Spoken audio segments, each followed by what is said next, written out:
અમે એક અઠવાડિયા પહેલાં જ અમારી સિલ્વર વેડિંગ જ્યુબલી ઉજવી. આટલા વર્ષોમાં મને ક્યારેય એવું નથી થયું, અથવા તમે એમ કહી શકો કે મને આ પ્રશ્ન આટલો મહત્ત્વ ક્યારેય આપ્યું નથી.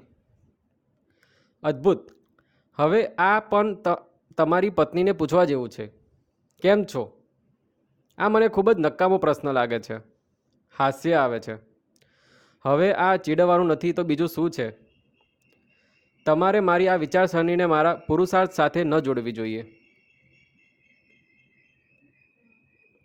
સાચું કહું તો મને આની ક્યારેય જરૂર નહોતી પડી.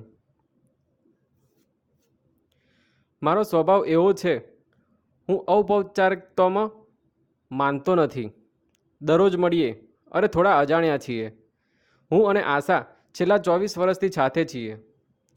એક છત નીચે રહેતા લોકો અજાણ્યા કેવી રીતે હોઈ શકે? મારું બધું આશા માટે છે. કાર, બંગલો, પૈસા, જ્વેલરી, મારી fix deposit, share, mutual fund, bank account. આશા દરેક બાબતની નોમિની છે. કોઈ કમી નથી.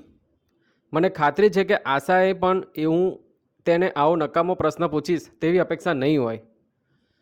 કોઈપણ રીતે આશા હંમેશા ખુશખુશાલ રહે છે. કિલકિલાટ અને ફફડાટ કરતી રહે છે.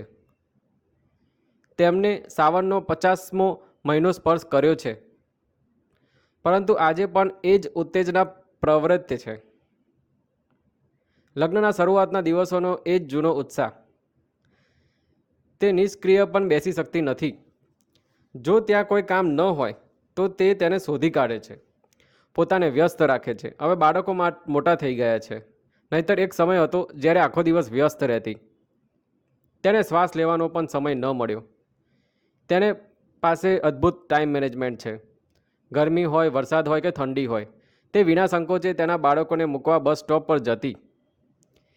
તે મારા અંડરવેર અને વેસ્ટને બાથરૂમમાં લટકાવી દે છે. દર ટુવાલ શોધીને મારા ખભા પર મૂકે છે અને બાથરૂમની લાઇટ પણ સ્વિચ કરે છે. આજે પણ ઓફિસ જતાં પહેલાં હું મારી ટાઈ, રૂમાલ, પર્સ, મોબાઈલ, લેપટોપ ટેબલ પર સરસ રીતે ગોઠવીને રાખું છું. તે ચિંતિત છે કે હું કંઈક ભૂલી જઈશ. ઓફિસ માટે મોડું ન કરો. આળસ એ આશાના અભ્યાસક્રમમાં નથી. સંપૂર્ણ પત્નીની વ્યાખ્યામાં સંપૂર્ણ રીતે બંધ બેસે છે.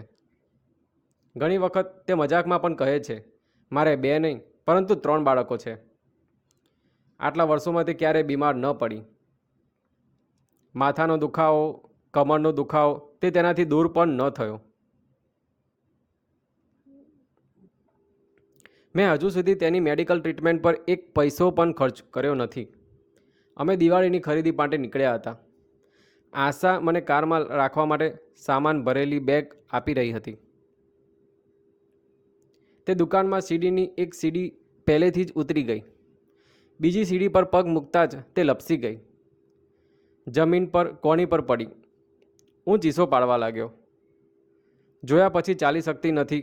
તમે હંમેશા ઉતાવળમાં છો. ભીડ એકઠી થઈ ગઈ, જાણે કોઈ શો થઈ રહ્યો હોય. તમે ઠપકો આપવામાં વ્યસ્ત છો. પહેલાં તેને ઉપાડો. ભીડમાંથી એક મહિલાએ આશા તરફ દોડીને કહ્યું. મને ગુસ્સો આવ્યો. મેં આશાને મારો હાથ આપ્યો જેથી તે ઉઠી શકે. આશા મૂંઝાઈ ગઈ. હું ફરીથી ચીડાઈ ગયો. આશા, રસ્તા પર કોઈ દ્રશ્ય ન બનાવો. ઊભા થાઓ, ચલો ઉઠો. પણ તે ઉઠી શકી નહીં. હું ઊભો થયો. દરમિયાન મહિલાએ આશાનો ડાબો હાથ તેના ખભા પર મૂક્યો. આશાની કમરની આસપાસ પોતાનો બીજો હાથ મૂકીને તેને કહ્યું, પૂરતું છે, ઉઠવા માટે થોડું બળ લગાવો. તે ઊભી થઈ. આશાના સીધા હાથમાં કોઈ હલચલ જણાતી ન હતી. મેં તેનો હાથ પકડવાનો પ્રયત્ન કર્યો. આટલા ઓછા સમયમાં તેનો આખો હાથ સૂજી ગયો હતો. તમે તેને તાત્કાલિક હોસ્પિટલ લઈ જાઓ.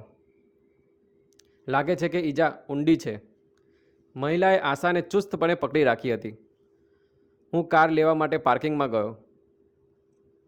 મહિલાએ આશાને કારમાં બેસવાની મદદ કરી. કાળજી રાખો, તેણે કહ્યું. મેં કારનો દરવાજો ખખડાવ્યો. મેં તેમનો આભાર પણ ન માન્યો. હું આશા પર બોલવાનું ચાલુ રાખ્યું.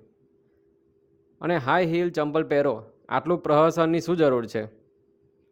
શું તમે જાણો છો કે આ ઉંમરે તૂટેલા હાડકાને જોડવું કેટલું મુશ્કેલ છે?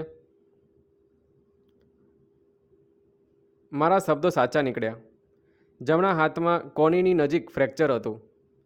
તેના પર પ્લાસ્ટર મૂકવામાં આવ્યું હતું. 20 દિવસ આરામ. ઘરમાં ચૂપકીદી છવાઈ ગઈ હતી. મેં દવાઓ કાઢીને તેની ડાબી હથેળી પર મૂકી.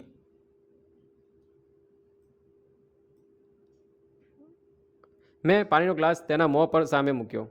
મારો હાથ તેના કપાળ પર હતો. મારા સ્પર્શથી તેની નીરસ આંખોમાં હલચલ થઈ. અચાનક મારા મોઢામાંથી નીકળી ગયું, કેવી છે આશા? આ શું છે? તે રડવા લાગી.